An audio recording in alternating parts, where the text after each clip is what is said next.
Okay, sa gulo ng sa Pilipinas, maghisgot ang sa natabo sa Pilipinas. Dalas nga ako na gahapon man tingin ito, ya. Kung ay kanang kapitan, yung kapitan Dado, nagalit na galit. Sabi niya, ubusin daw nila pag ginalaw si Inday. At saka si puro ito mga kung si Inday, nidong siya sa yesterday dito sa Basilan. Diba? Isa threat to the admin. Ilang giplano nga impeachment. So karon adlaw ang itabo, wa matuloy ilang plan impeach. Ug katong gi-lift up nila ang si Chief of Staff Laika Lopez, di ba? Para mahilom lang ang mga kuan. Grabe na to kay mga general nagkatunuhan daw sila, nag-ready na. Kung makakita mo atong gilagot na taman tong si Kapitan Dado, katong usa oy si Mitran ba to? Na general na hindungan ni sa EDSA. So mo ni delikado. So karon nya gahapon dito si Inday sa Basilan. Oh ay lalalala ang mga Muslim, sabi ko na nga pag ang mga Muslim lagi magpatawgon sa Visayas Mindanao, ang Muslim is Mindanao of course, and then plus mga Bisaya tuo kag laban ng mga taga Bisaya sa sa kuan ni BBM dili ko katuwa na kay mga diehard kanang mga gawas ug kanang nas Bisaya sa mga nas posisyon nga sama ni Subiri. Mga bayaran siguro dagko sa kanang kwartang gipang gawat kay kana si Subiri po na kanang siya PDP na siya before ni Kalas man, but very sad. So karon murag mahilom siguro na kay tangtang man para impeachment wala matuloy. Mayabog lang sa Pilipinas kung galing ng mag-people's power ng mga tao, delikado. Kaya murag panggipit dito, grabe ba? So anyway, buot ko naon under the admin karon, medyo tagilid ang ato ang nasa na gyud. Mas ni tagilid na gyud siya. When especially economically, geopolitics, ang South China Sea, ay kawawa ng ating bansa. Parang na-unstabilize na siya. So yan, sinong mag-suffer tayo kasi sila may mga marami silang pera. Yan ang sinasabi ni Inday. Na sila pag anong mangyari sa sa Pilipinas, meron silang mga bahay sa meron silang mga bahay sa ibang bansa. Ang tayo ay umuwi lang ta sa umuwi tayo sa ating mga probinsya. Wala man tayong mga bahay diri sa laing nasod. Mga politiko na sa dagang kwarta sila na sila dali lang na paglupad. Kung makinaunsa ang Pilipinas in town. Wa tay mahimo. Tama dito ng inyong Inday. Sila mga kwartahan ba? Mga elites. Kwartahan sila. Wealthy sila, so ang mga politiko kasi mga limagong ko din kasi kwarta mga kabanang bayan ang tao mga ordinaryo naglubos bugas sa usa ka adlaw to kay kamahal sa bugas ay sinta. So mao na nga karon ang may tabo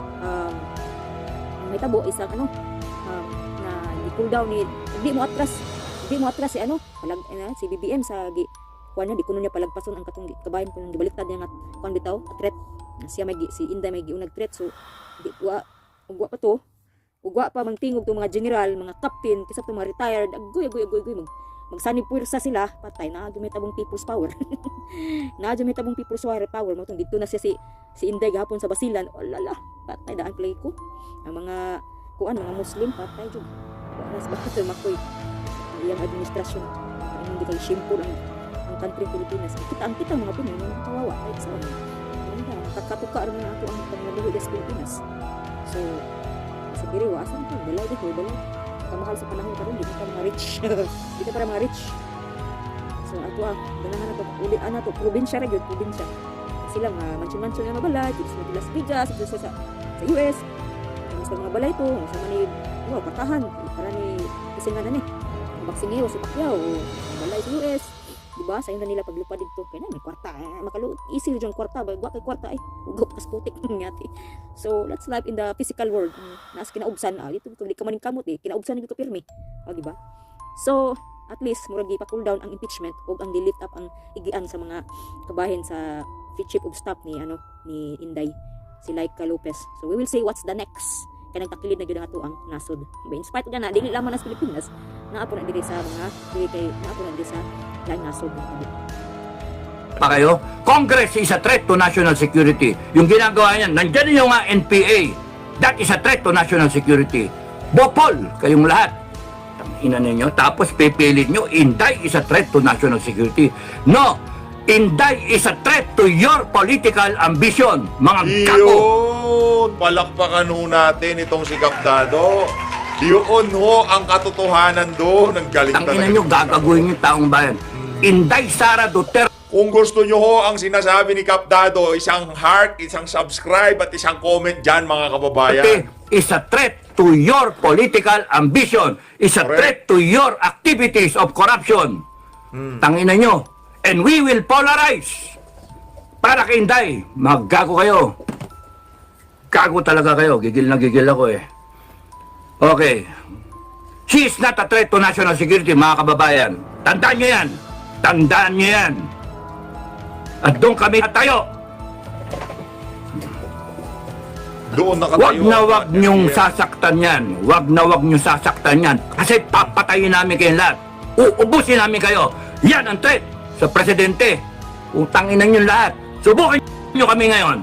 Gago Good. kayo. Ako si Kap Dado. Yan ho ang sentimiento na The medyo.